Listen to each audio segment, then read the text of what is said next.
Well, what we want to make sure is that we get the savings first from changes to welfare. We're spending far too much money on welfare, and that's one of the ways that we're going to fund extra police officers. These new sorts of plans that don't happen on day one, but they start from day one. We wouldn't get 10,000 on day one, but we would begin that recruitment. This is as soon as you have a Conservative government.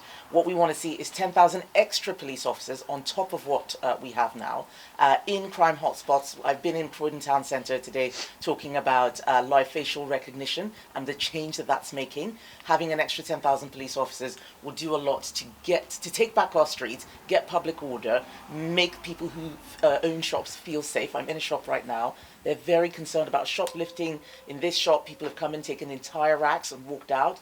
More police officers will help with that. When? Sorry, I don't know. When will we have the 10,000? When are you going to achieve the numbers? Well, we're not in government right now. We're talking about a plan to bring in 10,000 police officers. On day one, that's something that we'll be able to do because we will make the savings. We will start a recruitment plan as quickly as possible. Certainly, it'll be faster than what you'll be getting under a Labour government. What I don't have right now is the exact day by day how many people are going to be recruited. We are not in government. I don't have the list of the people who are going to be recruited. But we did it before. We did it when we were in government, and we'll do it again. I remember as an Essex MP lobbying for more police officers in Essex in 2018. We got them by 2019, so this can be done. Thank you. On Iran, will support for the war and the higher bills from the war hurt you in the polls?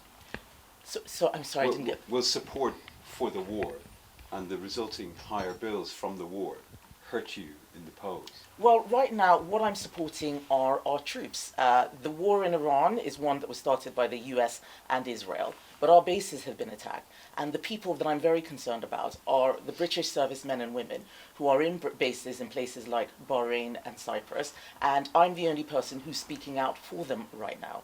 We have put bases in other people's countries, and those countries are saying we're not doing enough to help them. I think that's absolutely shocking. We have HMS Dragon in Portsmouth right now. France has sent about 10 ships. The President of France is in Cyprus. HMS Dragon is still in Portsmouth a week after I was asking the Prime Minister why it hadn't left. That's shocking. Who's looking after our servicemen? So you don't think it would hurt you in the polls? I don't think that anyone is asking about what I'm doing because I'm not the Prime Minister. What they're asking is why the Prime Minister is not out there making sure that our troops are protected. What they are saying is that I'm the person who's speaking up for them. Somebody has to speak up for our veterans. Labour has let down our servicemen, our veterans. Someone has to speak up for them. I speak up for the military. I believe in what they do. They're out there defending our country. I don't think that people are worried about me criticising the government. I think they're worried about the government not doing right by the servicemen. What would you say to any of the parents of the girls killed in the Tomahawk strike in Minab?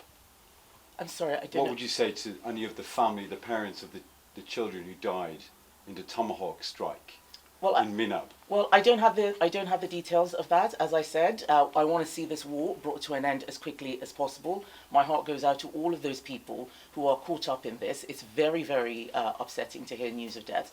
I look at those people in Iran, those tens, if not hundreds of thousands of people who have suffered under a brutal regime. We don't want to see conflict. We want to bring conflicts to an end. And what I would say is that I hope that this is all over as quickly as possible. And I want my country to do everything that it can to help bring that conflict to an end. Making sure that our bases are defended is absolutely one of the key things that we need to do. As I've said, just catching the arrows without stopping the archer is not a deterrent. We don't want people to think that they can just strike British bases and servicemen whenever they like. That's a real issue. Do you think lessons from the Iraq war will colour your views on entering this war?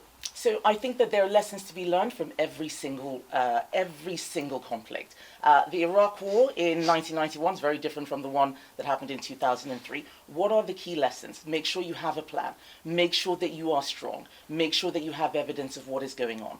Right now, what we are projecting as a UK is weakness. We're saying that we don't have any ships, we're going to keep HMS Dragon in Portsmouth. We're not going to stop the people who are firing at UK bases. We'll just catch the missiles. If all you're doing is trying to catch arrows, eventually you will get hit.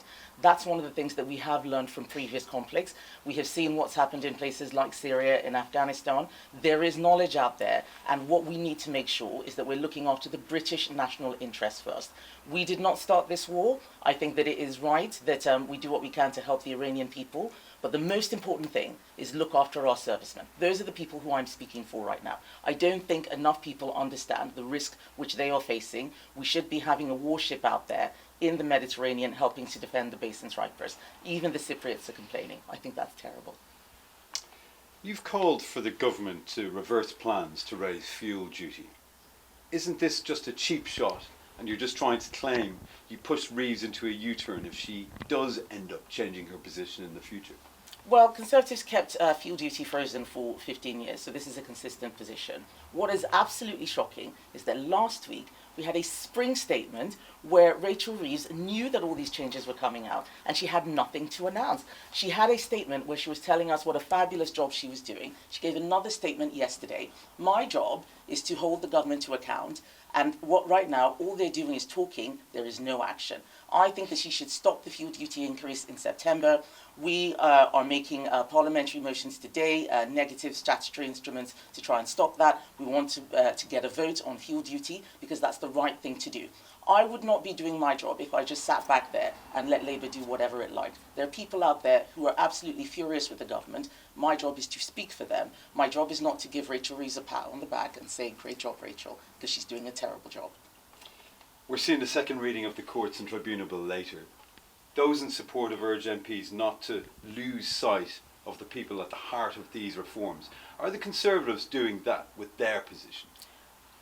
Jury trials are an ancient right in this country. I think it is absolutely astonishing that Labour is talking about doing away with them. This is unheard of.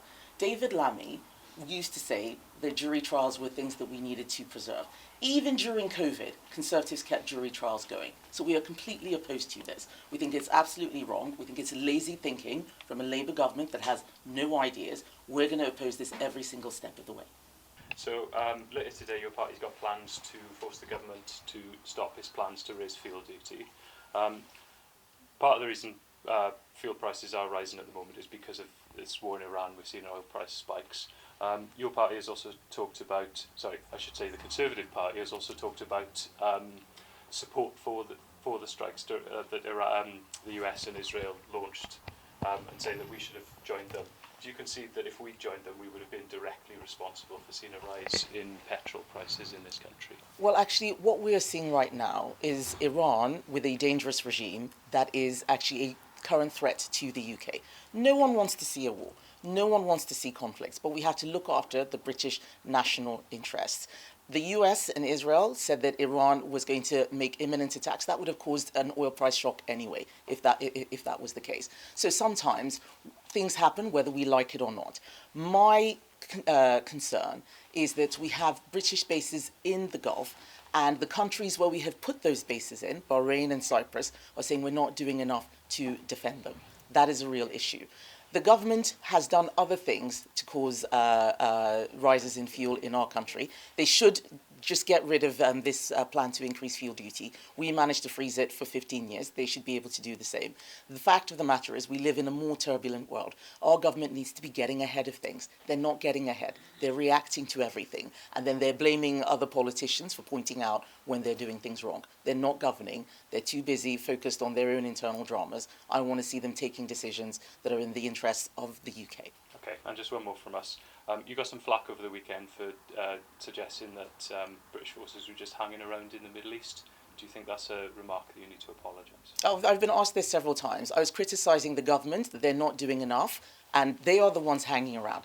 HMS Dragon is still in Portsmouth, well over a week after it should have left. France has sent about 10 ships to the Mediterranean. The French president is in Cyprus. We have a base in Cyprus. We are the ones who have a base in Cyprus. What's our prime minister doing? And instead, what he's trying to do is use the soldiers as a human shield so that he's not being criticised. I think that's absolutely disgusting. The prime minister knows that I'm criticising him and his actions, and claiming that it's the military that are being criticised when it's them means that they actually do not care about getting this right. All they care about is covering themselves, and I think that that is a disgrace.